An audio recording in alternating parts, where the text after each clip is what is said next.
Mwabale kwekuumira k'omukutu ogw'Uganda Lifestyle nze Segawa Murishid. Oluvannyuma lw'omukyala Hajjat Zuula Nakisuyi okugenda kaawo w'omuwabuzi wa President ku nsonga z'abaana Nakiwala Kiyingi eno nasobodde okubeera ng'avaayo ate n'agendako ne wa Minisita ow'abaana n'abavubuka Barugahara. Kati ono mu kutuukayo alina ensonga z'asobodde okubeera ng'ayogeramu ne Minisita era n'awaayo obujulizi n'ebirala. Minisita by'asobodde okubeera ng'ategeeza nti tayinza bifulumya olw'ensonga omusango gukyali mu kkooti. Kati Zuula asobodde okugamba nti waliwo abantu bangi nnyo abamutuukiridde nga bamutiisatiisa bagamba nti ajja laba ekinaamutuukako wanaaba taggyeyo misango gye n'asobola okuba ng'ayimbulwa okuva mu kkomera gy'ali. Nonno mu bano basobodde okubeera ng'anokolayo y'omubaka wa Kampala Central Hon Nsereko era mu nsonga ze Zuula ayogedde bw'ati.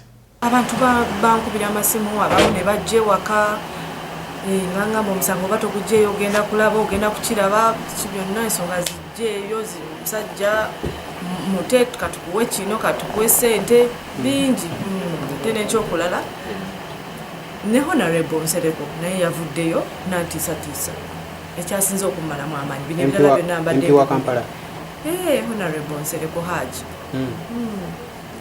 ate nga nze mulunzi bwe yagambye nti babadde bakuzanyisa abalala bafulufiga naye nze ngenda kukulaga kikyendi.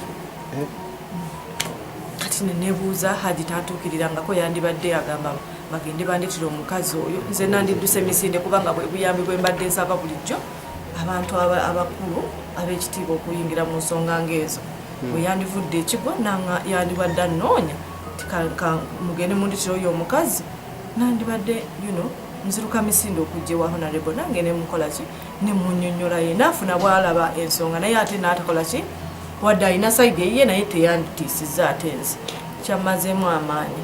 Bingi nnyo ebisobodde okubeera nga bimubuuzibwa lwaki ensonga eziteeka mu mawulire ate mbu future y'omwana eringa ngeri mu kusaanawo. Asobodde okubeera ng'ategeeza nti mukirabanga future y'omwana gyali mu kusaanyawo naye ate already future y'omwana mbu Haji yali yagitabangula dda.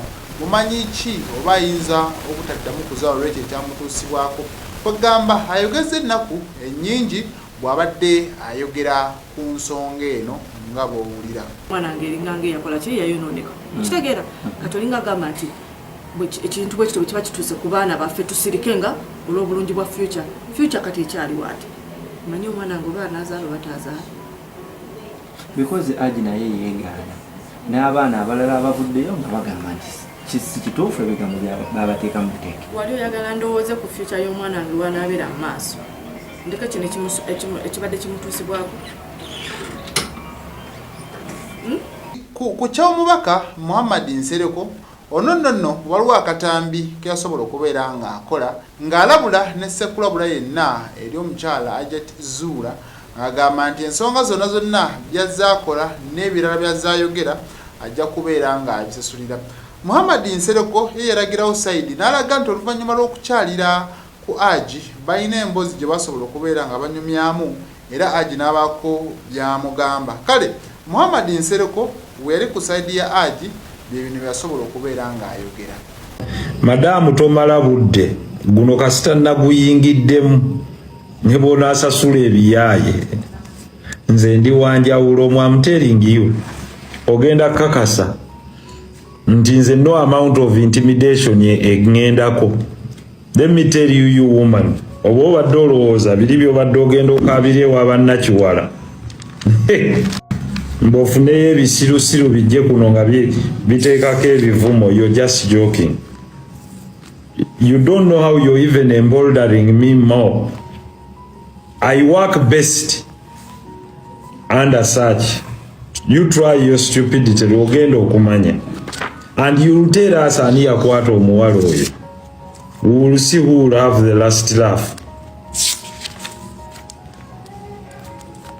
Ojja kakasa nti buli gw'obadde okubira naye amanyikiddwa ne bw'obadde osasula to destroy this man's image mu mawulire Even the first people you paid, you will see all the records.